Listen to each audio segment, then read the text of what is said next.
She whispered, "Please don't make me go back in a snowstorm." No one noticed. One billionaire stopped when everyone else drove past.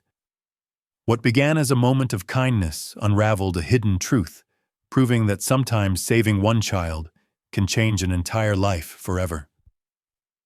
Snow fell thick and steady over Silverpine, Colorado, turning the quiet town into a world of white silence. Streetlights flickered like tired stars, barely cutting through the storm. The road was empty. Too empty. And then movement. A small figure stood beneath a street lamp, almost swallowed by the falling snow. She couldn't have been more than 6 years old. Her name was Maisie Hart.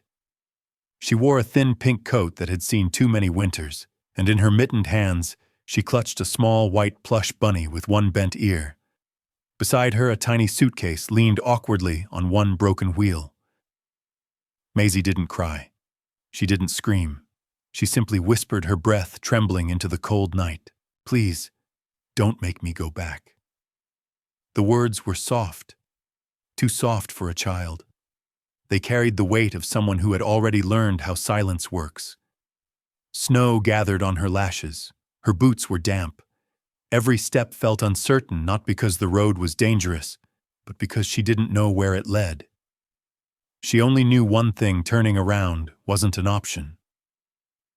Maisie hugged the bunny closer, pressing its soft fabric against her cheek, as if it could still remember warmth. "Cloud," she murmured. "Mommy said you'd keep me safe." In her mind, she saw her mother Lily standing by a small kitchen window, humming gently while snow tapped the glass. That was before the world got confusing. Before goodbyes that never came back. The wind howled louder. Maisie took another step forward, then another, her suitcase rattling quietly behind her. Each sound felt too loud in the empty street. Far down the road, headlights appeared through the storm. They slowed, and for the first time that night, Maisie stopped walking. The black sedan cut through the snow like a blade, headlights slicing the darkness. Inside sat Callum Sterling, 38, tailored coat, buttoned tight jaw, set with the discipline of a man who measured life in margins and outcomes. Snow meant delays. Delays meant problems. His phone buzzed against the console. Another message from the board, another reminder that control was everything. Callum didn't check it. His eyes stayed on the road. Then he saw her. At first his mind rejected it. A trick of the snow. A shadow. But the headlights caught a flash of pink, a suitcase tipping sideways, a child far too small to be alone in a storm like this. Callum's foot hit the brake before logic could speak. The car slowed, tires gripping the ice. His pulse spiked, not from fear but from something unfamiliar. Hesitation. Call it in, his thoughts said. Someone else will handle it. That's how the world worked. Efficient, clean, detached. But the car stopped anyway. The engine hummed. Snow tapped against the windshield. Callum sat there for a long moment, hands tight on the steering wheel, staring at the figure beneath the streetlight. She didn't move. She didn't wave. She just stood there, clutching something white to her chest. Callum exhaled slowly and stepped out into the cold. The wind hit him instantly, sharp and unforgiving. Snow settled on his shoulders as he approached. Not fast, not slow. Careful. He crouched a few steps away, lowering himself to her eye level, keeping his hands visible. "Hey," he said gently. "It's okay. I'm not here to scare you." The girl looked up. Her eyes were wide, clear, and impossibly tired. "I got confused," she whispered. Callum swallowed. "What's your name, Maisie?" He nodded as if anchoring himself to the sound of it. "I'm Callum, and you look very cold." She hesitated, then said the words that would change everything. "Please, don't make me go back." Callum didn't ask where she came from. He didn't ask why she was alone. He knew better. Instead, he slowly unbuttoned his coat and held it out, not touching her, not forcing anything. Just offering. "This might help," he said. Maisie stared at the coat as if it were something fragile. something that could disappear if she reached too fast. After a moment, she nodded. Callum wrapped it gently around her shoulders, careful to leave space, careful to let her decide how close was close enough. The coat was too big. It nearly swallowed her. But she relaxed just a little. In the car, warm air rushed over them as Callum turned the heater on full. Maisie curled into the seat, cloud tucked beneath her chin like a secret. Callum handed her a sealed bottle of water. She took it with both hands, whispering a quiet thank you before taking the smallest sip. They sat in silence for a moment, the kind that didn't demand answers. "I can help you find someone safe," Callum said finally, "and we'll do it the right way." Maisie nodded, staring out the window as snow blurred past. "I don't want to be trouble, you're not," he replied without hesitation. Ahead, a diner glowed through the storm-red neon-fogged windows, warmth spilling into the night. Callum signaled and turned in. As the car slowed, Maisie's tiny suitcase tipped and something slipped from its pocket. A photograph fluttered onto the floor. Callum reached down to return it, then froze. The photo showed a young woman holding a toddler, smiling in front of a familiar sign, Sterling Pines East. 1994. Callum's breath caught, because that wasn't just an inn. That was the place where his own story had once begun. The diner's red neon sign buzzed softly against the snow, casting a warm glow that felt almost unreal after the cold darkness outside. "Open all night," it promised. Callum parked near the window engine, idling, and glanced at Maisie. "We can warm up here," he said gently. "Just for a bit." Maisie nodded, clutching Cloud tighter as Callum helped her down from the car. Inside, the bell above the door chimed a small, bright sound that made her flinch. Heat rushed over them, thick with the smell of coffee and soup. A few people sat in booths, laughing quietly, steam rising from their mugs. For a moment, Maisie stopped near the door, staring. Warmth always felt borrowed to her. Temporary. A woman behind the counter looked up Margot Klein, late 50s, kind eyes sharpened by years of watching people. She noticed the coat swallowing Maisie's small frame, the way the child hovered close to Callum without touching him. "Cold night," Margot said softly. "Come on in." They slid into a booth by the window. Callum ordered soup, bread, and cocoa without asking. When the bowl arrived, Maisie stared at it, as if waiting for permission from the world itself. "You can eat," Callum said quietly. She lifted the spoon with both hands, blowing on it carefully before taking the smallest sip. Her shoulders lowered with the warmth. Not relief yet, but something close. Margot returned with a napkin, placing it gently beside Maisie. "You're safe here, sweetheart," Maisie whispered. "Thank you," barely audible. As Callum reached into his pocket for his wallet, his fingers brushed the photograph again. He turned it over beneath the table, reading the faded handwriting. "For Aunt Rose. Thank you for teaching me kindness." His chest tightened. Aunt Rose. The one person who had ever stood between him and a childhood that felt too heavy. Callum looked at Maisie across the table, her cheeks slowly turning pink as she sipped cocoa. Somehow, impossibly, the past had found him again. The Sterling Pines Inn stood just off the highway, its windows glowing warmly against the snow. To Callum, it had always been just another property, numbers on a spreadsheet, rooms to be filled. Tonight, it felt different. Margot unlocked a quiet room at the far end of the hall, away from the noise. Fresh blankets, a small lamp left on, no harsh lights. Maisie stepped inside cautiously, as if expecting the warmth to vanish the moment she crossed the threshold. "You can sit anywhere you like," Margot said, kneeling slightly so her voice stayed gentle. Maisie chose the edge of the bed, placing Cloud beside her with care. Callum set the suitcase down and stepped back, giving her space. "I'm going to make a call," he said, "just to make sure we do this right." She nodded. "Okay." In the hallway, Callum dialed social services. When Dana Park answered, her voice was calm, professional, unhurried. He explained what had happened, where he found Maisie, the storm, the photograph. "You did the right thing by stopping," Dana said. "I'll come by in the morning. For now, keep her warm and comfortable."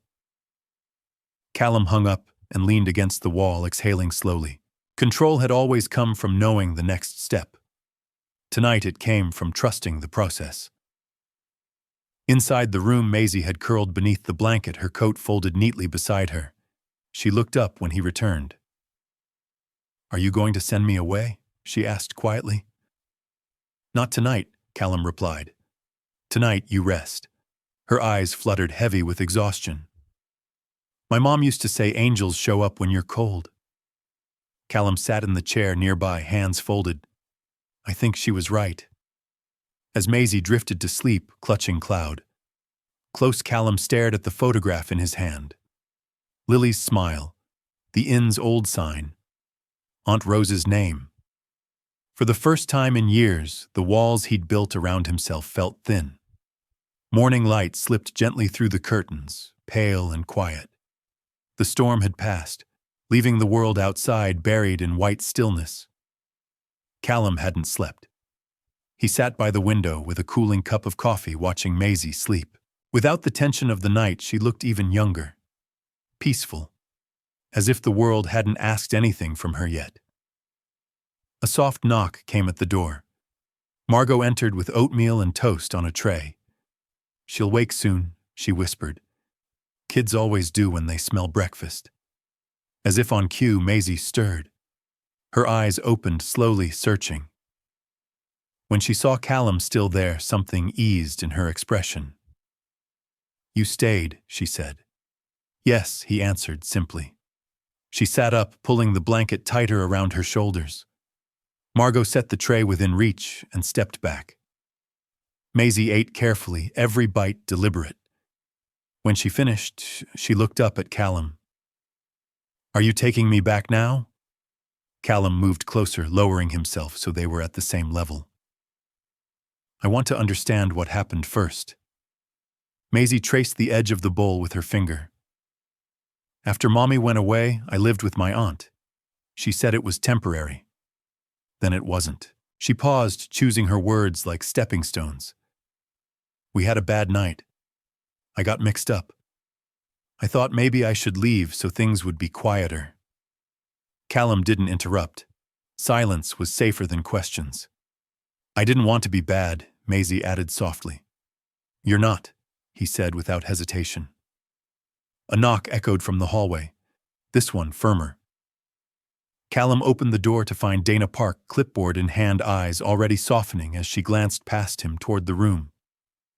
"Good morning," she said. "May I come in?" Maisie clutched Cloud a little tighter. Callum nodded. "Of course." And with that, the quiet shelter of the night stepped into its next test. Dana Park didn't enter the room like an authority. She entered like someone stepping into a fragile space. She knelt near the door first, making herself smaller, letting Maisie see her face clearly before saying a word. "Hi, Maisie." "I'm Dana," she said softly. "My job is to help kids feel safe." Maisie studied her for a long moment, fingers twisting the bent ear of Cloud. Then she nodded once. Dana glanced at Callum Sterling, giving him a look that said, "Thank you for not hovering." He stepped back, choosing the chair by the window. Dana asked simple questions. Not why, but how. Not what happened, but how do you feel right now? Maisie answered in short sentences. "It's warmer. I like the soup. I don't feel lost." Dana smiled gently. "That matters." When Dana asked about her aunt, Maisie hesitated. She didn't cry. She didn't accuse. She only said, "I don't want to go back today." Dana wrote that down carefully. In the hallway, Dana spoke quietly with Callum. "There's a guardianship record on file," she said. "But there are also gaps. I need time to verify." Callum nodded. "Whatever you need. I just don't want her rushed." "That's reasonable," Dana replied. "We'll move slowly. The priority is stability." Inside the room, Margot brought a small coloring book and crayons. Maisie brightened instantly, kneeling on the bed, as she drew a house small with smoke curling from the chimney. Callum watched from a distance. "What's that?" he asked. "Our house," Maisie said simply. "The one Mommy talked about." Something in Callum's chest shifted, not pain, not joy, but recognition. Dana closed her folder. "I'll return later today," she said. "For now she stays here." Maisie looked up sharply. "Here," Dana nodded. "Here." Maisie smiled. Not wide, just enough. And in that small, quiet moment, trust began, not loudly, but carefully. The afternoon passed gently.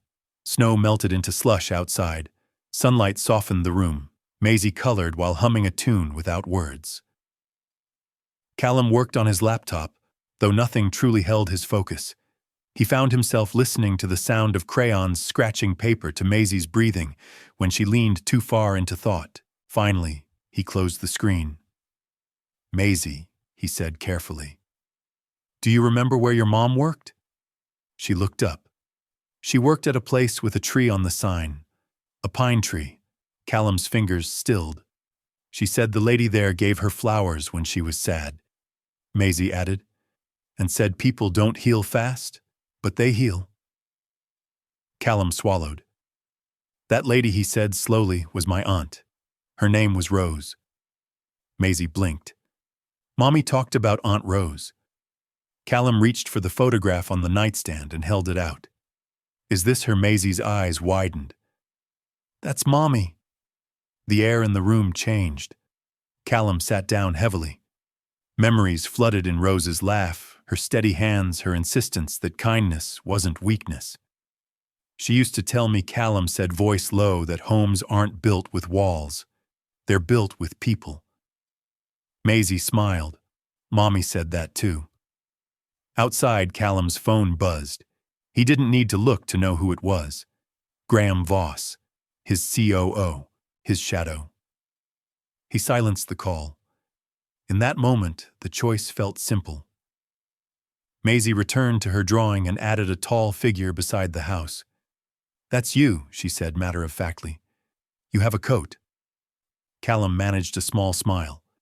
"Do I look nice?" She nodded. "You look like you stay." And that more than any meeting, any contract terrified him, because staying meant responsibility, and responsibility meant changing everything. The call couldn't be ignored forever. Callum stepped into the hallway and answered as he walked. "You've missed 2 investor updates," Graham Voss snapped. "This isn't like you." "There's a situation," Callum replied evenly. Graham scoffed. "You mean the child I've heard whispers? Don't let sentiment cloud judgment." Callum stopped walking. "She's not a problem," he said.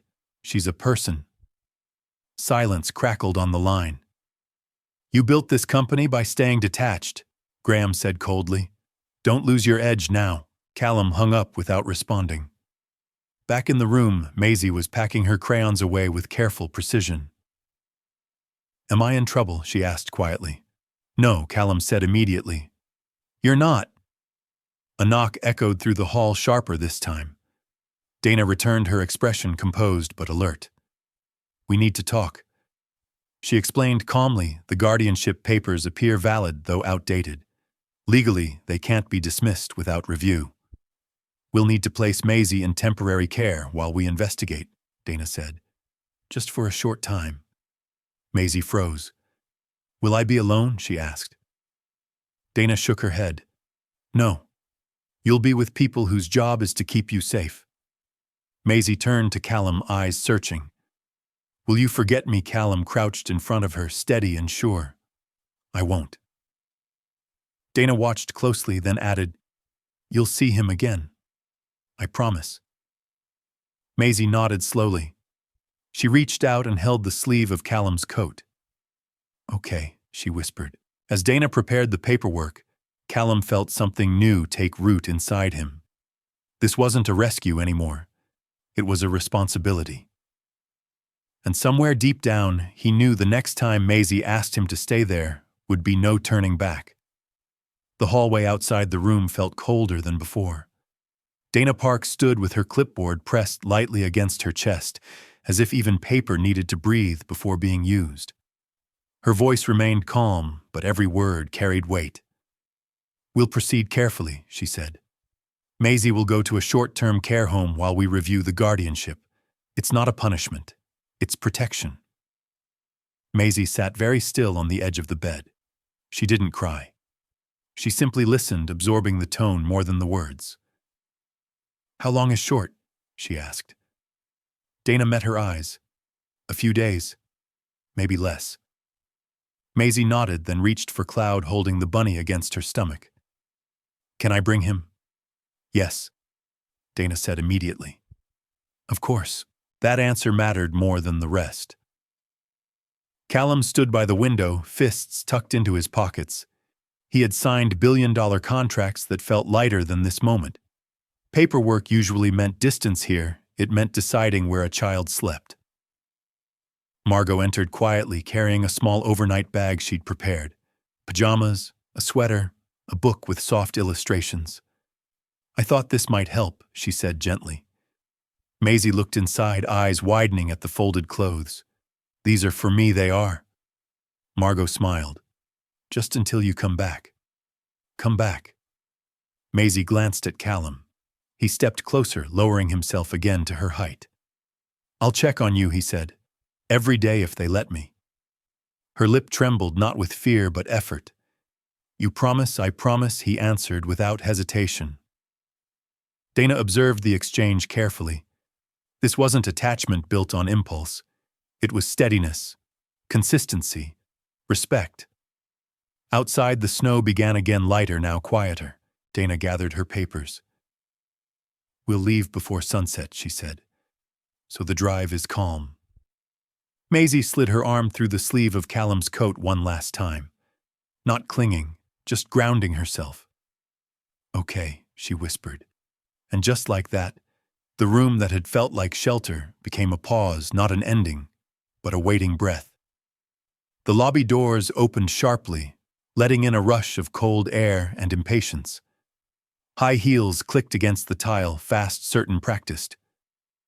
Clara Wynne didn't look around. She marched straight to the desk as if she owned the place.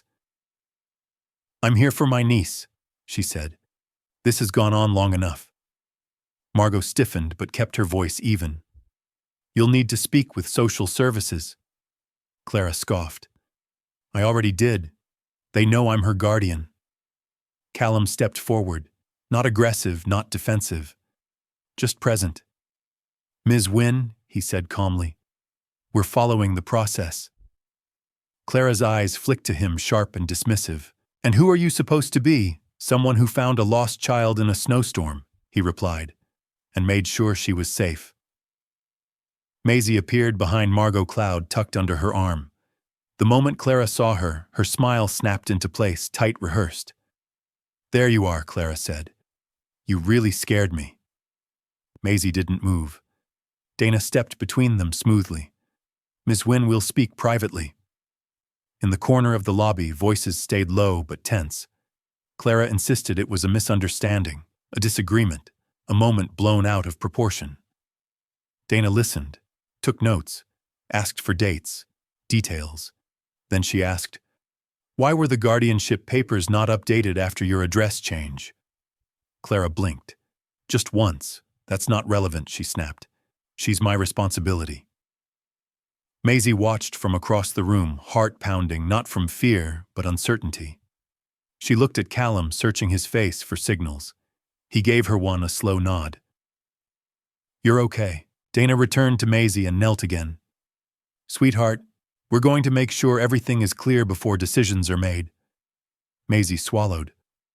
"I don't want to be confusing." "You're not," Dana said firmly. "Grown-up paperwork can be confusing. That's not your job to fix." Clara folded her arms, clearly irritated. "We're leaving," she said. Dana shook her head. "Not yet." The silence that followed was thick, not dangerous, but decisive. And for the first time, Clara looked unsure. The call came just after dusk. Dana stepped aside to answer it, her expression tightening with every word she heard. When she returned, she didn't sit. "There's been a development," she said. Callum's chest sank. The guardianship documents were filed with an emergency request, Dana explained. A clerk approved temporary enforcement pending review. Margot muttered softly, "That was fast. Too fast." Dana nodded. "I don't like it either, but legally I have to comply temporarily." Maisie's fingers curled into Cloud's fur. "Does that mean I have to go now?" Dana crouched. "For tonight, yes, but this is not finished. I promise you." Maisie looked up at Callum. "You said you wouldn't forget me." He crouched beside her, steady. "And I won't. I'll be there tomorrow." She hesitated, then did something small but brave. She slipped Cloud into Callum's hands. "Can you keep him safe until I come back?" Callum's throat tightened. "I will." Dana watched closely. This was trust, not dependence. A child choosing where to place something precious. At the door, Clara waited, impatience barely masked. Maisie took one last look at the room. At Margot. At Callum. Then she squared her shoulders and walked beside Dana. As the car pulled away, snow began falling harder again, blurring the taillights into red smears. Callum stood in the lobby long after they disappeared. Margot joined him. "Something about this feels wrong." Callum nodded. "It is." His phone buzzed. A message from Graham Voss. "Handled the paperwork. You're welcome." Callum stared at the screen, cold spreading through his chest. This wasn't about a child. It was about control. And for the first time, Callum Sterling understood to protect Maisie, he might have to dismantle the world he built. The lobby lights hummed softly, as if the building itself was trying not to wake anyone. Outside, the snow didn't fall like before, it drifted heavier, slower, like the sky had turned into a quiet warning. Callum Sterling sat alone at the edge of a booth with a cup of coffee he hadn't touched. He kept turning Cloud, the little white bunny, in his hands, thumb brushing the worn ear, as if the simple motion could keep Maisie close. His phone lay face up on the table, glowing with the last message from Graham Voss. "Handled the paperwork. You're welcome." It wasn't a threat. It didn't need to be. It was something colder. Margot had gone home, but she'd left the front desk number on a sticky note if you need anything. As if she could sense that tonight wouldn't sit still. Callum stared out the window at the empty road and tried to force his mind back into its old shape, logic, procedure, patience. He told himself the system would correct itself by morning. Dana Park was competent. The review would happen. The law would see what was right. But the ache in his chest didn't care about reasoning. The phone rang. Callum grabbed it too quickly, nearly knocking the coffee over. He expected Graham again. Instead, it was Dana. Her voice was still calm, but the calm sounded different now, stretched tight around urgency. "Mr. Sterling," she said, "I'm at the short-term care home." Callum stood. "Is Maisie okay?" "She was okay," Dana replied. Then Clara arrived with a second file signed Addendum Emergency Pickup Authorization. "It's improperly filed, but it has enough stamps to force a temporary release pending review." Callum felt the room tilt. "So you had to give her back." There was a pause on the line long enough to carry guilt. "For tonight," Dana said quietly. "I fought it. I escalated it. My supervisor is filing an emergency hold in the morning. But the legal window right now was not on our side." Callum's hand tightened around the phone. "Where did Clara take her?" "We followed protocol," Dana said. "We documented the pickup. We attempted an immediate welfare verification at the address listed. No response." His stomach dropped. No response. "The address appears inconsistent," Dana admitted. "It might be outdated, or it might be intentionally vague." Callum closed his eyes. The image of Maisie walking into the snow returned like a flash of cold air. Dana continued, voice firmer. "Mr. Sterling, I need you to hear me clearly. This is not your fault. You did the right thing bringing her in. You reported. You cooperated. That matters." But Callum wasn't listening to comfort. He was listening to the promise he had made. "I told her I wouldn't forget her," he said. Dana exhaled. And you haven't. That's why I'm calling. I filed the emergency request, but we also need help verifying the real location. If we can confirm where Clara actually took her, law enforcement can conduct a lawful welfare check. Tell me what you need, Callum said. Dana hesitated as if weighing professional boundaries against a child's stability. Then Clara's paperwork references a trailer park management office, not a private home. It's near County Road 17, an older lot, Silver Ridge. Callum's eyes opened, his mind snapped into motion, not panic, purpose. I'm going, he said. You can't go alone, Dana warned. Don't confront anyone. Don't do anything that puts a child in the middle. I won't, Callum said, voice low. I'm not going to be a hero. I'm going to be... Correct. Good, Dana replied, relief bleeding into her tone. I'll notify the on-call officer. Meet us at the entrance. Stay in public view. Callum hung up. He stood for a moment in the quiet lobby, the bunny in his hands, the snow thickening outside. The empire he built was made of doors that opened with his name.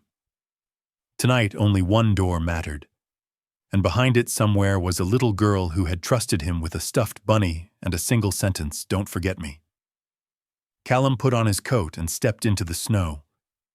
Silver Ridge was not the kind of place people pictured when they said Colorado winter. It wasn't postcard mountains and glowing cabins. It was flat quiet and tired rows of small homes. A single office building sat near the entrance, its porch light buzzing like an insect trapped in glass. Callum parked under a flickering lamp and did exactly what Dana told him. He waited in the open engine off hazard lights on hands visible, not hiding, not rushing, not turning this into a scene. Snow crusted along the edges of his windshield. The world felt muted, as if even sound was cautious. Minutes later, Dana's car arrived, followed by a patrol vehicle. The officer, calm and practical, confirmed the plan. They would check the office first, verify documentation, make contact if possible, and proceed by the book. Callum nodded. I understand. Dana looked at him. Remember, no confrontation. I won't, he promised. They approached together. The officer knocked. No answer. Dana checked her file. This is the address listed as pickup location, not residency. The officer nodded. Then it's likely a meeting point. Callum swallowed, meaning she could be anywhere. Not anywhere, Dana corrected. Somewhere connected. And we'll find it. The officer stepped around the side of the office and peered through a window where the blinds didn't fully close. A light was on inside. Movement. He raised a hand to signal calm. Someone's in there. Dana approached the door again. Hello, social services. We're here for a welfare verification. A pause. Then the door opened, not wide, just enough to show Clara Wynn's face, lips pressed tight, as if she'd been practicing patience in the mirror and hated how it felt. What is this? She snapped. It's midnight. Dana's tone stayed neutral. We need to confirm the child's safety and location. It's standard procedure after an emergency pickup. Clara rolled her eyes. She's fine. She's with me. Callum didn't speak. He let Dana lead. Where is she? Dana asked. Clara hesitated for half a second too long. She's resting, Clara said. She's tired. This whole thing is ridiculous. The officer stepped forward. Ma'am, we need to see the child for confirmation. Clara's jaw tightened. You can't just barge in. We're not, the officer said calmly. We're requesting verification. If refused, we will document refusal and escalate for a court order. Clara's eyes flicked to Callum for the first time. You, she hissed under her breath, as if his mere presence was an insult. Callum finally spoke, and when he did, his voice was steady. I'm not here to argue with you, he said. I'm here to make sure Maisie is okay. Clara scoffed. You don't care about her. You care about control. Callum almost laughed at the irony, but he didn't. He only said, I care about what's right. The office smelled like cheap cleaner and paper. A printer sat on a desk, warm as if it had just finished a job. Dana noticed.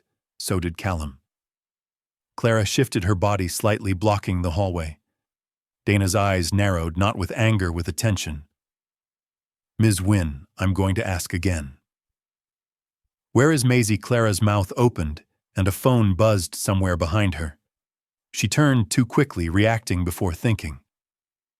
Callum heard a voice through the thin interior wall, not Maisie's voice, soft humming, a tune without words, familiar from the motel room. Callum's chest tightened. She was here. Dana heard it too. Her posture changed instantly. "That's her," she said quietly. The officer didn't step in. He simply raised his radio. "We have auditory confirmation. Requesting supervisory authorization for immediate welfare contact." Clara's confidence cracked.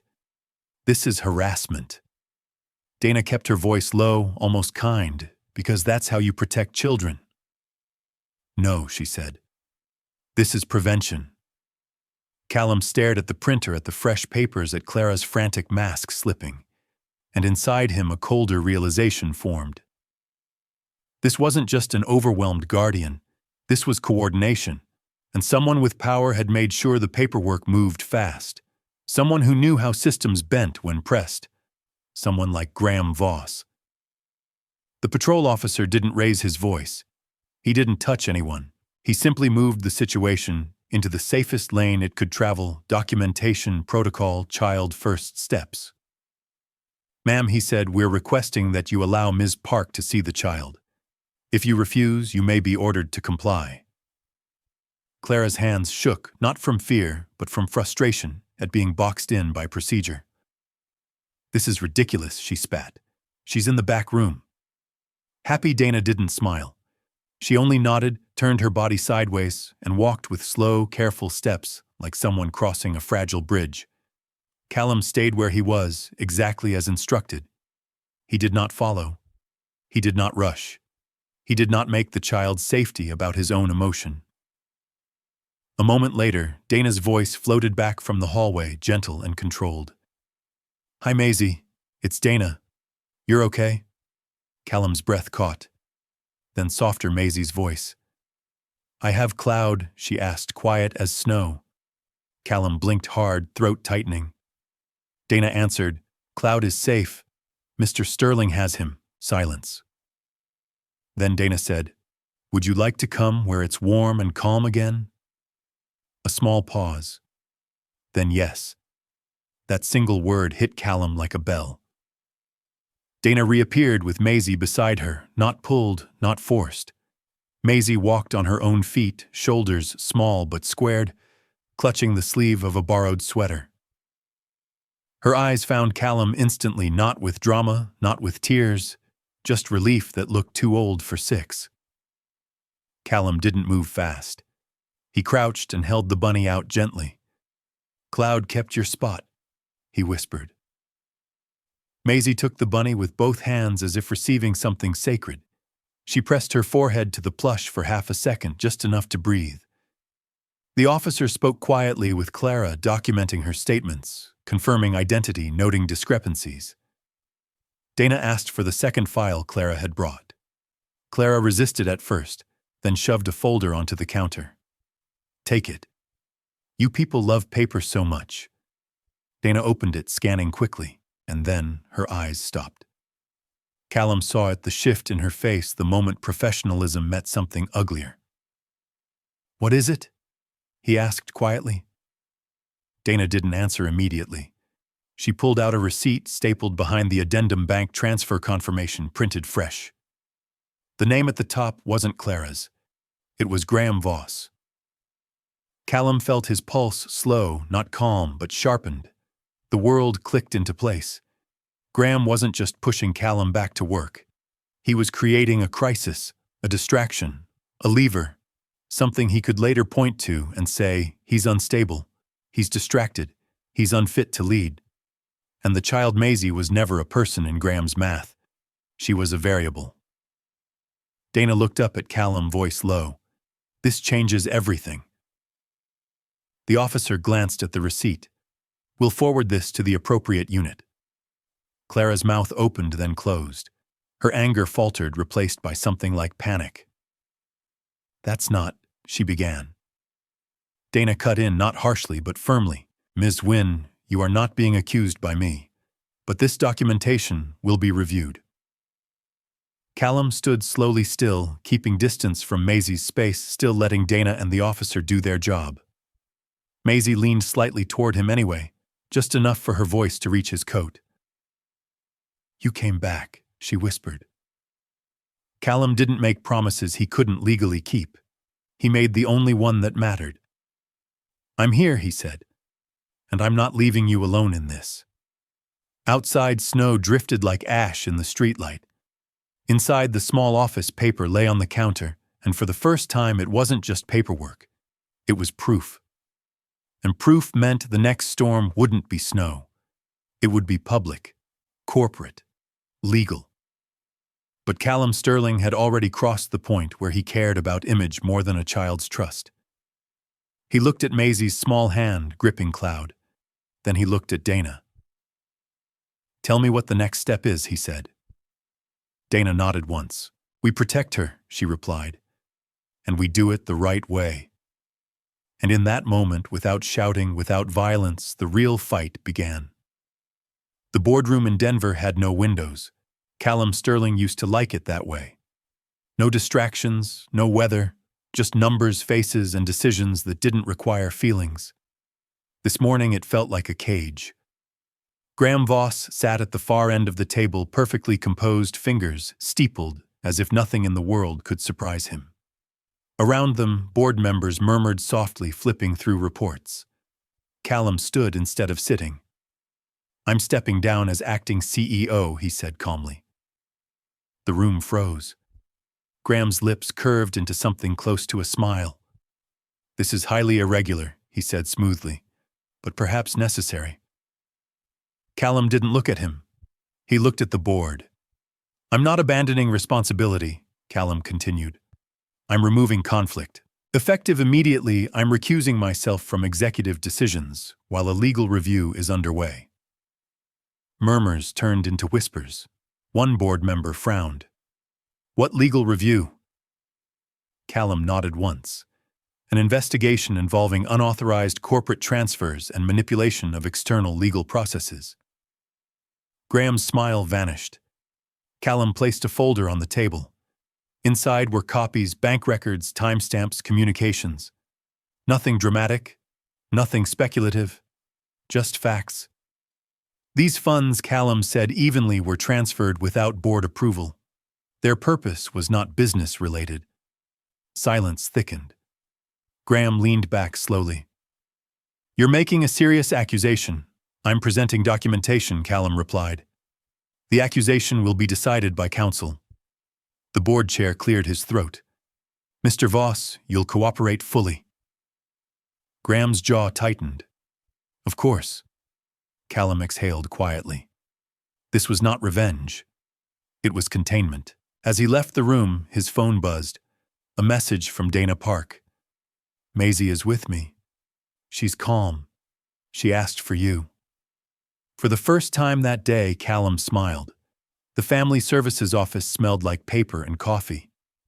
Dana sat across from Callum with a thin stack of forms between them. Not contracts, not deals, documents that carried a different kind of weight.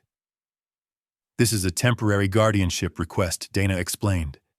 It gives Maisie stability while the case proceeds. It's voluntary but serious. Callum nodded. I understand. You'll need to adjust your schedule, Dana continued. Background checks, home review, consistency. Callum almost laughed at that.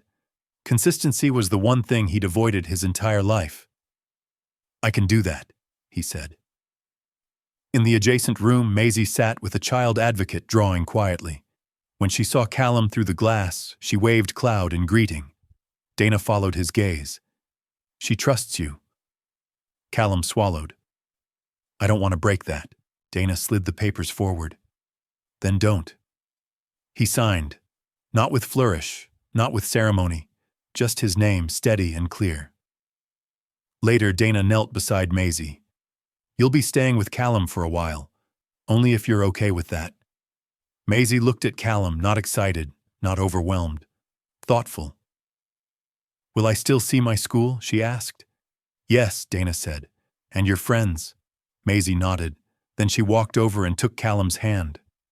"I'm okay," she said. That was all the permission he needed.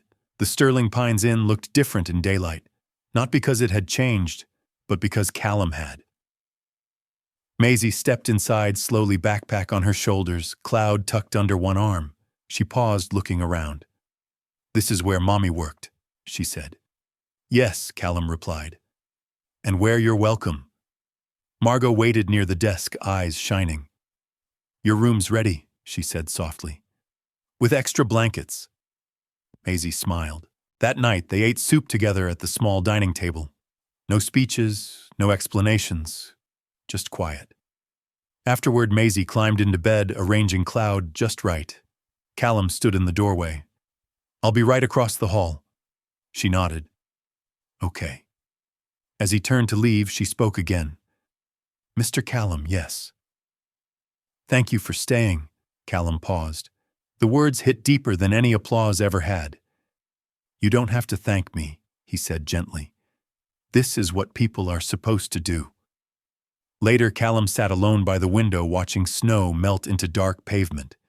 His phone buzzed with messages, press inquiries, board updates, speculation. He silenced them all. Across the hall, Maisie slept peacefully for the first time in days. And for the first time in years, Callum Sterling understood something simple and terrifying. Success had never been about what he controlled. It had been about what he chose to protect. The truth didn't explode. It moved quietly. Within weeks, the investigation unfolded the way real justice often does, through files audits, interviews, and patient listening. Graham Voss did not storm out of a building in handcuffs. Instead, he was removed from authority, suspended pending legal review, and later charged through proper corporate and civil channels. No shouting. No spectacle. Just consequences. Callum Sterling watched it all from a distance. He released a single public statement, measured, calm, clear. It spoke about accountability, transparency, and responsibility. Not once did it mention Maisie by name. She was never a headline. At the Family Services Office, Dana Park finalized the next step. Clara Wynn's guardianship was formally revoked after review. The inconsistencies, the financial interference, the rushed paperwork, it all mattered now. Maisie sat in the waiting room with Cloud feet swinging gently above the floor. "Does this mean I did something right?" she asked Dana. Dana smiled. "It means the adults did their jobs." Maisie considered that, then nodded, as if that explanation made perfect sense. When Dana told her she could stay with Callum longer safely, legally, with structure, Maisie didn't jump or cry. She simply reached for Callum's hand. "Okay," she said. Outside, snow melted into thin streams along the sidewalk. Spring was coming slow and careful, and for the first time the future didn't feel like something to escape. The building used to be an old annex behind the original inn. Quiet. Forgotten. Callum stood in the doorway as sunlight poured through newly cleaned windows. Fresh paint softened the walls. Shelves waited for books. A small kitchen gleamed with unused warmth. "This is for kids who need time," he said quietly. Maisie looked around, eyes wide but calm. "Like waiting rooms, like breathing rooms," Callum replied. "They called it Rose Haven, in honor of Aunt Rose and Lily Hart." There was no ribbon-cutting ceremony, no cameras, just a few local staff, Dana, Margot, and children's advocates, who understood that safety didn't need applause. Maisie helped hang a small sign near the door. Her letters were uneven but proud. "Welcome." Later, as workers finished setting up a play corner, Maisie tugged Callum's sleeve. "Mommy would like this," she said. Callum knelt beside her. "I think so too." He funded Rose Haven not as charity, but as commitment, clear policies, oversight, trained caregivers, And one rule written on the first page: children are never problems to be solved. They are people to be protected. Maisie placed Cloud on a shelf in the common room like he belonged there, and somehow so did she. Spring arrived softly. The snow disappeared from the roads, then from memory. Flowers bloomed along the path behind the inn. Laughter replaced silence. Maisie ran across the courtyard with another child from Rose Haven, Cloud bouncing under her arm. Her laughter rang clear and unafraid. Callum watched from the steps, hands in his pockets, a quiet smile resting where control used to live. "Are we home?" Maisie asked later, slipping her hand into his. Callum looked around, not at the buildings, not at the land, but at the people moving gently through it. "Yes," he said, "we are." That evening, Maisie climbed onto the small stool near the fireplace and spoke to a few visitors, nothing rehearsed, nothing forced. "My mommy said angels don't have wings," she said shyly. "They just show up when you're cold." The room went still. She looked at Callum, then back at the others. Mr. Callum showed up. Callum felt his chest tighten, not with pride, but gratitude. Later, when the lights dimmed and Maisie curled into bed, she whispered, "You didn't forget me." Callum sat beside her, voice low and sure. "I never will." Outside, the night was calm, not empty, just peaceful, and somewhere between a quiet promise kept and a child finally safe, a man who once believed only in control learned the truest measure of success. Not what you build for yourself, but who you choose to stand beside when the world is cold. Did this story leave a lasting impression on you? We'd love to hear your thoughts. Leave a comment, rate it from 1 to 10, and tap the end screen to see another heartwarming story waiting for you. Don't forget to like, share, and subscribe, then tap the bell icon so you don't miss any new stories. Until our next story.